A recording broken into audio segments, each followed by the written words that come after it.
दोस्तों, आप सभी का स्वागत है आपके अपने YouTube चैनल नॉलेजपुर। जैसा कि आप जानते हैं कि नॉलेजपुर चैनल के माध्यम से 10वीं वर्ग के सभी विषयों का आप अध्ययन कर सकते हैं। अभी इसमें 3 क्लास स्टार्ट हो चुका है, सोशल साइंस, इंग्लिश और मैथ, जिसमें कि मैं मैथ पढ़ा रहा हूँ। इसमें 2 क्लास हो चुका है। फर्स्ट क्लास में हम सिलेबस डिस्कस किए थे, दूसरे क्लास में हम वास्तविक संख्या के बारे में डिस्कस किए थे। उसके बाद कुछ 1.1 एक्सरसाइज स्टार्ट किए थे, उसका 2 सवाल बताए थे। आज ये तीसरा सवाल है जो कि आप लोगों को होमवर्क में दिए थे और आप लोग कोशिश किए होंगे।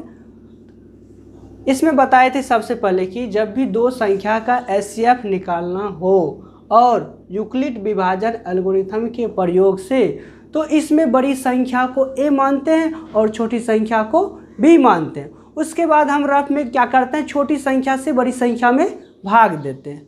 तो चलिए लिखते हैं, माना कि बड़ी संख्या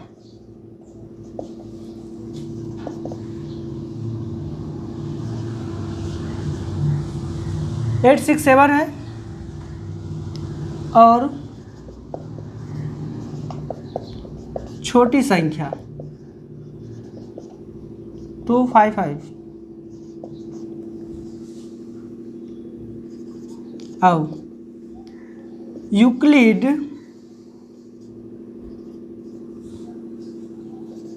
विभाजन एल्गोरिथम के प्रयोग से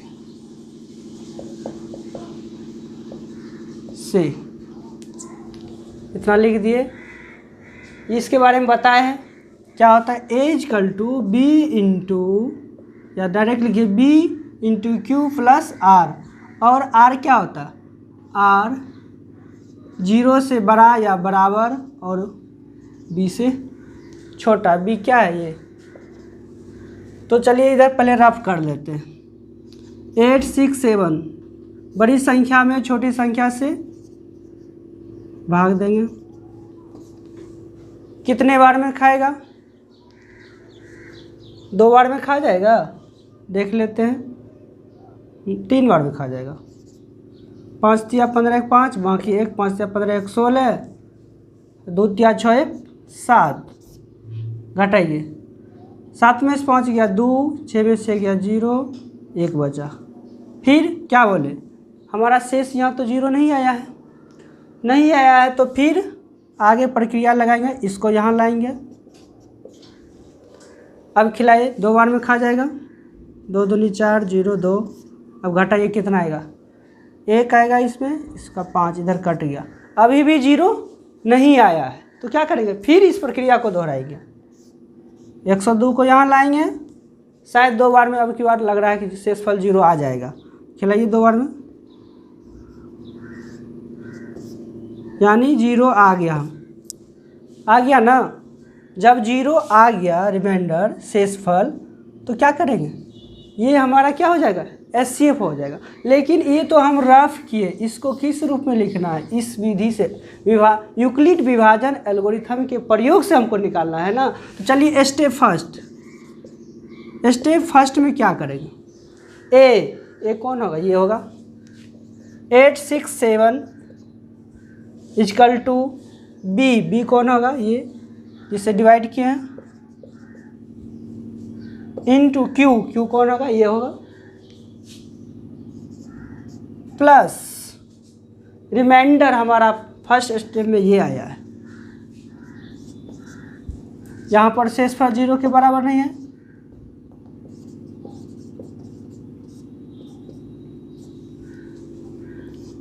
नॉट इक्वल टू 0 के बराबर नहीं आया है, तो आगे बढ़ेंगे। फिर स्टेप 2 फिर चलेंगे। बोले थे स्टेप 2 में क्या करना है, जो बी होगा और जो रिमाइंडर आर होगा उस पे चलेंगे, यानी ये और इस पे चलेगा। तो 255 बराबर 102 गुना 2 प्लस रिमाइंडर कितना आया था, इसका शेष 51 आया था। अभी भी शेषफल हमारा 0 के बराबर नहीं है, 0 के बराबर नहीं है। स्टेप फर्स्ट में भी नहीं हुआ, स्टेप सेकेंड में भी नहीं हुआ, अब चलेंगे स्टेप थर्ड में। तो यहाँ पर जगह की थोड़ी कमी है तो ऊपर मिटा के हम बनाते हैं।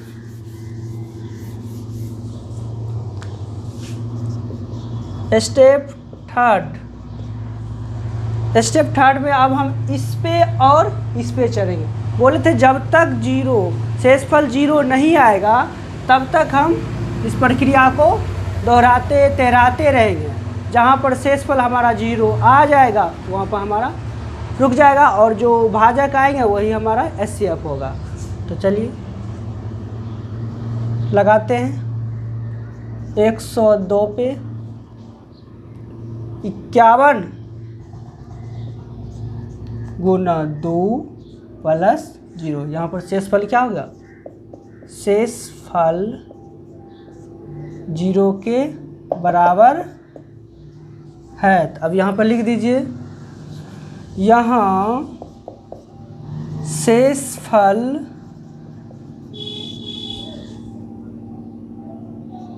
0 आ चुका है या आ गया है, आ चुका है लिखते हैं, आ चुका है।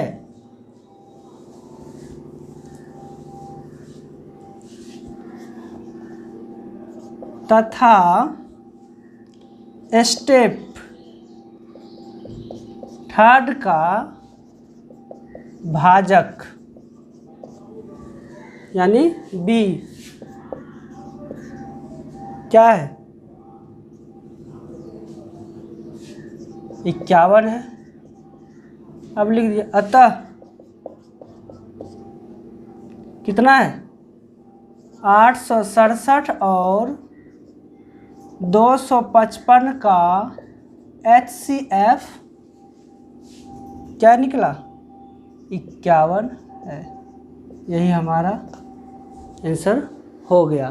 तो आप इस विधि से ही इसको तो रफ करेंगे, ये हमारा रफ हुआ, इस विधि से नहीं निकालेगा, इसका हम सहायता लेते हैं। जब तक इस प्रकार से अगर हम रफ में नहीं करेंगे तो इस तरह हम नहीं लिख पाएंगे, हमको इस तरह करने में कठिनाई होगी। अगर हम इस तरह से लिख लेते हैं तो स्टेप बाय स्टेप यहाँ से उठाते जाएंगे, इस पे बैठाते जाएंगे, उठाते जाएंगे, बैठाते जाएंगे। उसके बाद जैसे ही हमको शेषफल 0 आएगा तो उसके आगे जो डिवीजन होगा यानी भाजक, तो वही हमारा क्या हो जाएगा? एचसीएफ हो जाएगा। तो ये सवाल, इसमें 3 सवाल था, एक नंबर में 3 सवाल था, जो कि कल मैंने 2 सवाल बता दिया था और आपको ये होमवर्क में दिए थे। आप लोग भी कोशिश किए होंगे तो आप देख लीजिएगा आप इस स्टेप से बनाए हैं कि नहीं बनाए हैं। तो चलते हैं अगला सवाल की ओर। तो चलिए प्रश्नावली 1.1 का दूसरा सवाल देखते हैं। प्रश्न क्या है? दर्शाइए कि कोई भी धनात्मक विषम पूर्णांक 6q+1 या 6q+3 या 6q+5 के रूप का होता है जहाँ q कोई पूर्णांक है। पूर्णांक के बारे में तो आप लोग परिचित हो चुके हैं। तो सबसे पहले हम ये जानेंगे, मान लिए कोई संख्या a और b है, इसमें a बड़ी है b से, a बड़ी है b से, तो हम एचसीएफ निकालने के लिए मान लीजिए हम भाग देते हैं। चलिए एचसीएफ छोड़िए उस पर, तो भाग देते हैं। तो बड़ी संख्या हम छोटी संख्या से भाग देते हैं। मान लीजिए क्यू भागफल प्राप्त हुआ हमको और शेषफल क्या प्राप्त हुआ? आर प्राप्त हुआ। और कंडीशन भी इसमें बताए हैं क्या? ए हमेशा बी से बड़ा होगा और इस रूप में जो लिखने के लिए हम बताए b × q+r, इसमें बताए थे ये r जो होता है शेषफल वो हमेशा b से क्या होता है? छोटा होता है। b से छोटा या 0 से बड़ा या b से छोटा, यानी इस रूप में r 0 से बड़ा या बराबर b से छोटा होता है। तो यहाँ पर देखिए हम पहले इसको लिखते हैं। मान लिए हम माना कि, और यहाँ से स्पष्ट पता चल रहा है, यहाँ पर जो दिया हुआ है 6q+1 ही ले लिए तो यहाँ देखिए Q के साथ गुना जो होता है वही तो हमारा B है। यहाँ Q के साथ जो गुना है वही हमारा B है, B यानी भाजक है। और हम जान चुके हैं कि जो R का मान होता है इससे छोटा 0 से बड़ा या B के बराबर होता है। तो माना कि A कोई धनात्मक विषम पूर्णांक है और B बराबर हमारा क्या है, यहाँ से निकल गया 6, B बराबर 6 है। चलिए इसको मिटा ही देते कोई बात। लिखिए अब यूक्लिड विभाजन एल्गोरिथम से = B × Q + R, जहाँ R 0 से बड़ा या बराबर और B से छोटा। तो यहाँ हमको पता चल गया कि B यही होता है और यहाँ से हमको पता चल गया Q के साथ जो गुना है वही हमारा B हुआ। और हमको R भी पता चल गया है कि R का मान 0 से बड़ा या B से छोटा, यानी 0 से बड़ा B का मान हमको यहाँ से पता चल गया। क्या है B का मान? 6। तो क्या हो जाएगा, यानी ये R का मान जो होगा ये हो सकता है 0 हो सकता है, 1 हो सकता है, 2 हो सकता है, 3 हो सकता है, 4 हो सकता है, 5 हो, लेकिन 6 नहीं, 6 से छोटा होगा। B का मान 6 है तो 6 से छोटा। 0 भी 0 या 0 से बड़ा, यानी 0 भी होगा 0 से बड़ा भी होगा। तो चलिए यहाँ पर लिख लेते हैं।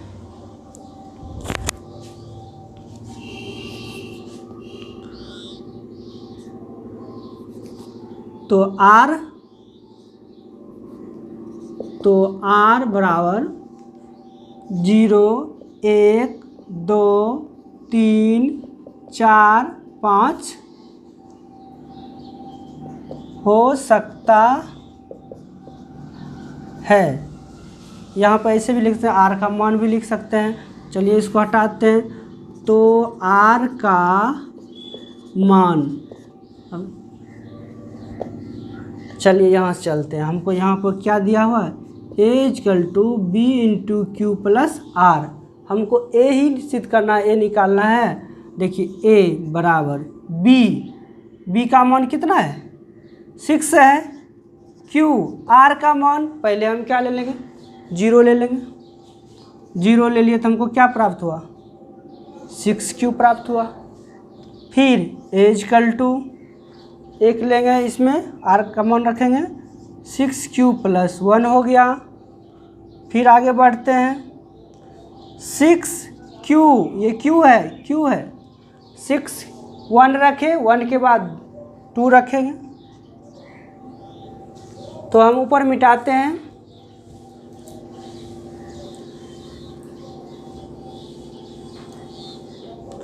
तो आगे बढ़ते हैं। तो A बराबर क्या होगा, 2 रखे तो फिर क्या आएगा, 3 आएगा। फिर आगे बढ़ेंगे, 6Q + 3 के बाद क्या होगा, 4 होगा। फिर आगे बढ़ेंगे 6Q + 5। अब इसके आगे तो बढ़ना नहीं है। देखिए यहाँ इसको 2 से डिवाइड कर सकते हैं, 3Q प्राप्त हुआ हमको। और देखिए यहाँ, देखिए यहाँ से तो निकल सकता है 3Q + 1, 2 से डिवाइड कर दिए, कितना प्राप्त हुआ हमको, 3Q + 1। आगे देखिए, यहाँ देखिए 2 निकल जाएगा, 3Q + 2/2 कितना आया, 3Q + 2 आया। अब देखिए ये 2 से डिवाइड हो गया ना, 2 से डिवाइड हो गया, जो जो 2 से डिवाइड हो गया इसका मतलब वो क्या हुआ, सम संख्या होगा। यहाँ पर क्या करना, विषम करना है, सम को हम अलग कर देंगे तो विषम बचेगा। चलिए यहाँ पर देख लेते हैं क्या क्या आ गया, देख लेते हैं। सम के रूप में निकाल देते हैं। यहाँ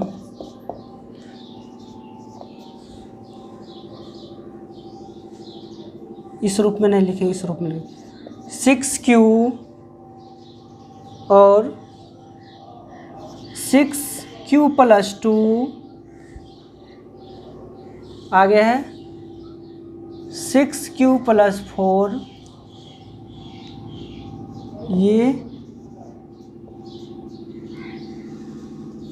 धनात्मक सम पूर्णांक है जिसका 2 एक गुणनखंड है, 2 एक गुणनखंड है, जबकि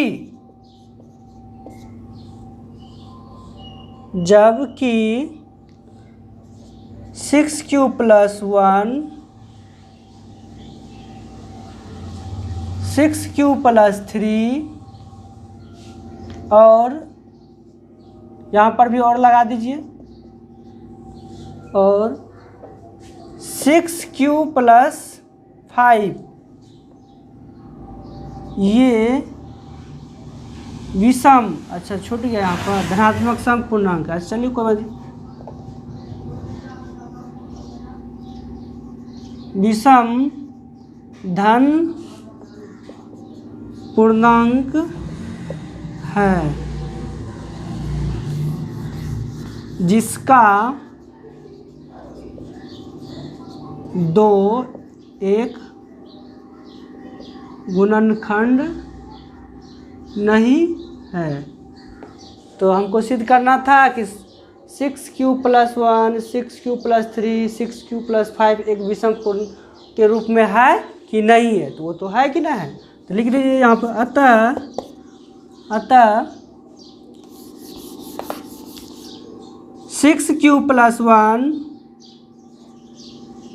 6q + 3 और 6q + 5 धनात्मक